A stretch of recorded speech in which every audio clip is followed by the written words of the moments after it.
سلامونه! په دې هیله چې ټول به روغ جوړ اوسئ. یو ځل بیا معراج خان سکیلز یوټیوب چینل له طرفه په نن ویډیو کې به زه تاسې ته دا طریقه در وښیم چې څنګه موږ او تاسې کولی شو چې په باینانس کې اکاونټ جوړ کړو. داسې اکاونټ جوړ کړو چې بیا زموږ او ستاسې په اکاونټ کې کومه ستونزه رامنځته نه شي. په سپاټ ټریډ کې، په فیوچر ټریډ کې هیڅ کومه ستونزه به زموږ او ستاسې په ټریډ کې نه رامنځته کېږي.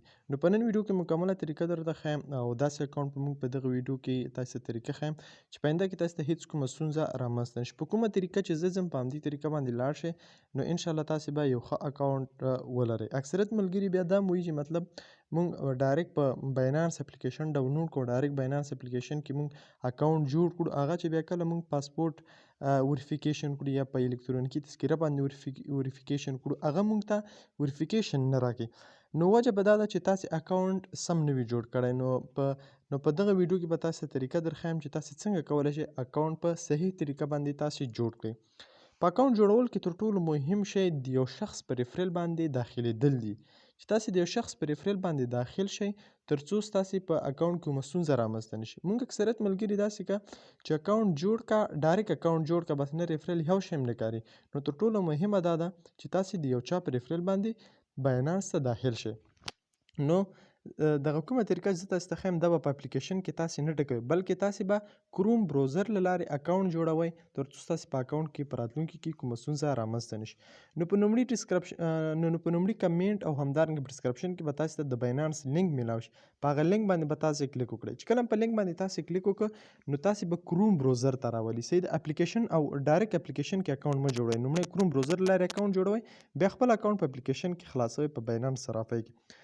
نو کله چې تاسې په ډسکرپشن کې لینک شته دی، په لومړي کمنټ کې هم لینک شته دی، ما به لیکلي د باینانس اکاونټ جوړولو لینک په ډسکرپشن کې به هم لیکلي، په لومړي کمنټ کې به هم لیکلي. تاسې په لینک باندې کلیک وکړئ. کروم بروزر کې به دلته تاسې ساین اپ ود ایمیل فون په دې باندې به تاسې کلیک وکړئ. صحیح ده. کله چې په دې باندې تاسې کلیک وکړو نو تاسې ته به اوس دلته به تاسې راشئ، دلته لیکلي کریټ پرسونل اکاونټ، په دې ځای کې به تاسې خپل ایمیل ورکړئ. صحیح ده. په دې ځای کې به تاسې خپل ایمیل ورکړئ.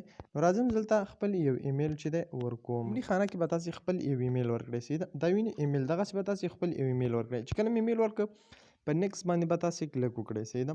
چې کله په نیکس باندې کلیک وکړئ دلته ستاسې ایمیل ته یو وریفیکیشن کوډ ځي، را به شئ خپل جیمیل یا ایمیل به تاسې راخلاص کړئ. صحیح ده. کله چې تاسې خپل جیمیل راخلاص کړئ ستاسې جیمیل ته به یو د باینانس وریفیکیشن کوډ چې دی هغه راغلی وي. ګوره اوس په دلته موږ ته دا د ویني موږ ته باینانس وریفیکیشن جیمیل کوډ چې دی هغه راغی. نو دلته به تاسې په دې را به شئ دغه دې ځای کې چې دا کوم کوډ دی دا به تاسې له ځان سره کاپي کړئ. صحیح ده. چې کله هم دا کاپي کړئ دا په دغه شکل ځان سره تاسې کاپي کړئ. صحیح شو. دا هم چې کاپي کړئ را به شئ همدلته. صحیح شو. همدغې کروم بروزر کې چې کوم سایټ تاسې خلاص کړی همدې ته به راشئ او دلته به دغه کوډ چې دی تاسې پیسټ کړئ. دلته تاسې نیو یو پاسورډ جوړ کړئ. صحیح ده. تاسې به دلته سټرانګ پاسورډ جوړوئ. نو دلته به راشئ تاسې په دې باندې کلیک وکړئ. دلته به تاسې یو داسې پاسورډ جوړ کړئ لکه مطلب زه جوړوم. زه تاسې ته وښیم. ګوره دغه ډول یو پاسورډ به تاسې چې دی وکاروئ. نو چې کله تاسې پاسورډ لکه مطلب ما ولیکل علي خان 1 2 3 بیا مې ډالر نشانه ورکړه او دغه نشانې مې بیا ورکړلې سمبولونه. نو زه په نیکس باندې کلیک کوم. صحیح ده. چې کله په نیکس باندې ما کلیک وکړو تر ټولو ضروري خبره دا ده چې تاسې د یو چا ریفرال له لارې اکاونټ جوړ کړئ. ګوره دغه ریفرال ډېر زیات مهم دی. باید تاسې دغه ریفرال ورکړئ. دا ریفرال وینئ.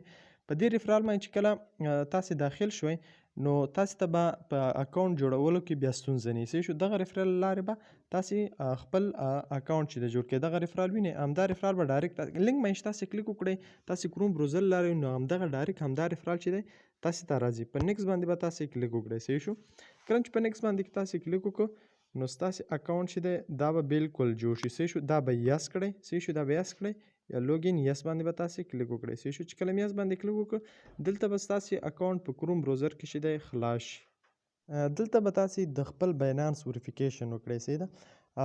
دلته په کروم بروزر کې به تاسې د باینانس دلته به تاسې په کنټینیو وید بروزر باندې تاسې کلیک وکړئ. صحیح ده. په دې باندې چې کله تاسې کلیک وکړو نو دلته تاسې نه چې تاسې باید په 2 منټه کې خپل وریفیکیشن ټول سټیپونه چې دی هغه تاسې بشپړ کړئ. صحیح. په دې ځای کې به تیار افغانستان تاسې سره راواخلي.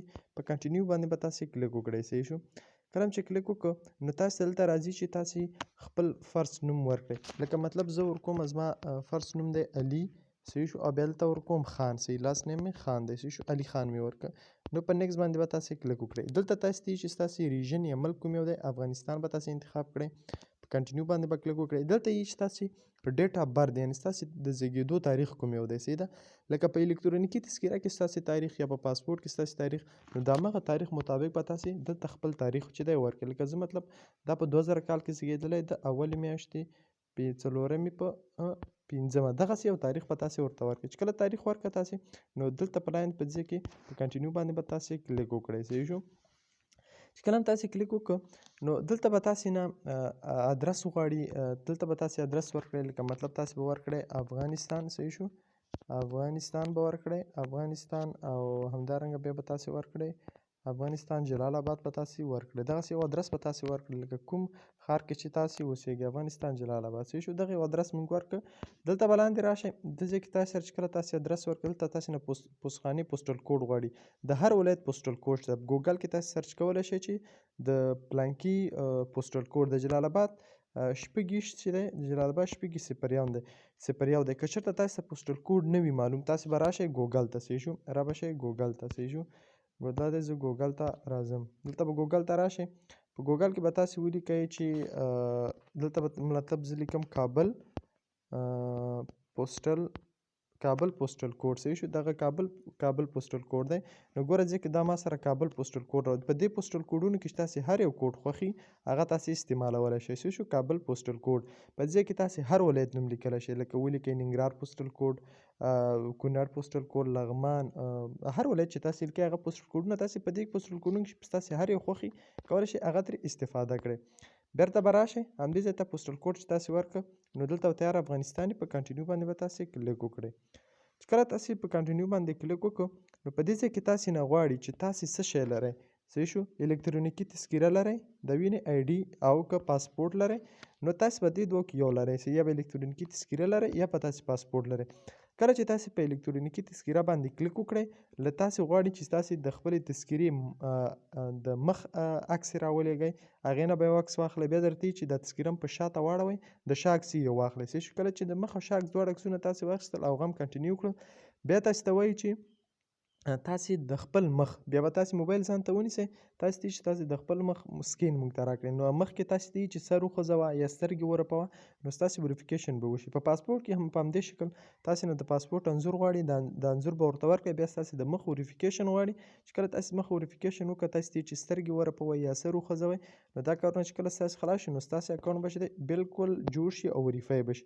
نو کله هم چې تاسې په کروم بروزر کې کار خلاص کړ، له هغې نه بعد به تاسې پلی سټور ته راشئ، او له پلی سټور به تاسې باینانس دی ډاونلوډ کړئ. صحیح شو. دلته به تاسې ورته ولیکئ باینانس. صحیح شو.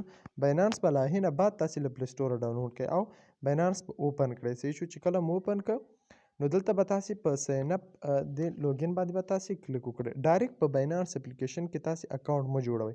کوم لینک چې ما درته پرېښی په هغې لینک باندې به تاسې کلیک وکړئ. د همغه لینک له لارې به په کروم بروزر کې تاسې اکاونټ جوړ کړئ. په ساین اپ لوګین باندې به تاسې کلیک وکړئ. چې کله تاسې په لوګین باندې کلیک وکړو، نو دلته به تاسې اوس خپل ایمیل ورکړئ. لکه کوم ایمیل چې تاسې ورکړو، لکه موږ ورکړو علي خان هم ورکړو. صحیح شو. علي خان. تاسې خپل پاسورډ دې ته ورکړئ. صحیح شو. ایمیل هم ورکړ. نو اوس به زموږ دلته موږ ته پاسورډ تاسې ورکړئ. لکه پاسورډ موږ کوم پاسورډ ورکړو، په نیکسټ باندې به تاسې کلیک وکړئ. چې کله په نیکسټ باندې کلیک وکړو، نو دلته چې تاسې کله خپل اکاونټ خلاصوئ، تاسې ته بیا یو چې ستاسې ایمیل ته وریفیکیشن کوډ ولګوي.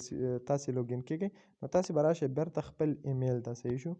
خپل ایمیل به تاسې را خلاص کړئ. چې کله خپل ایمیل را خلاص کړئ، دلته یې لوګین وریفیکیشن کوډ موږ ته راغلی، په دې باندې به تاسې کلیک وکړئ او دا به دې ځای نه کاپي کړئ. صحیح شو. چې کله هم کاپي کړه، را به شئ خپل باینانس ته. په باینانس کې به دا دلته تاسې پیسټ کړئ. صحیح شو. نو ګورئ موږ ستاسې اکاونټ چې دی موږ او تاسې سره په باینانس کې خلاص شو. تر ټولو ضروري خبره دا ده چې تاسې غواړئ یو ښه اکاونټ جوړ کړئ، په راتلونکي کې ستاسې ته ستونزه پیدا نه شي، یا ستاسې ته اکثریت ملګري چې زما باینانس چې دی ما ته دغه نه راکوي، زما موبایل ته ایزولوټ نه که، یا زما موبایل ته کار نه که، یا نورې مسلې دي پکې. نو دغه ټولو مسلو حل چې دی هغه تاسې کولی شئ د کروم بروزر له لارې تاسې اکاونټ جوړ کړئ په باینانس کې. صحیح ده. نو چې کله کروم بروزر له لارې تاسې اکاونټ جوړ کړئ، نو ستاسې په اکاونټ کې بیا ستونزه نه پېښېږي. دا کوم لینک چې ما تاسې ته پرېښی دی په لومړي کمنټ او ډسکرپشن کې همدې لینک باندې کلیک وکړئ. په همدې طریقه باندې تاسې اکاونټ پکې جوړ کړئ. نو ستاسې په اکاونټ کې به په راتلونکي کې انشاءالله ستونزه نه راپېښېږي. تر ټولو ضروري خبره همدا ده چې تاسې د یو چا ریفرال له لارې اکاونټ جوړ کړئ. ډایرکټ چې تاسې اکاونټ پکې جوړ کړئ هغې کې ستونزې رامنځته کېږي، خو چې د یو چا ریفرال له لارې جوړ کړئ نو هغې کې بیا انشاءالله ستونزه نه رامنځته کېږي.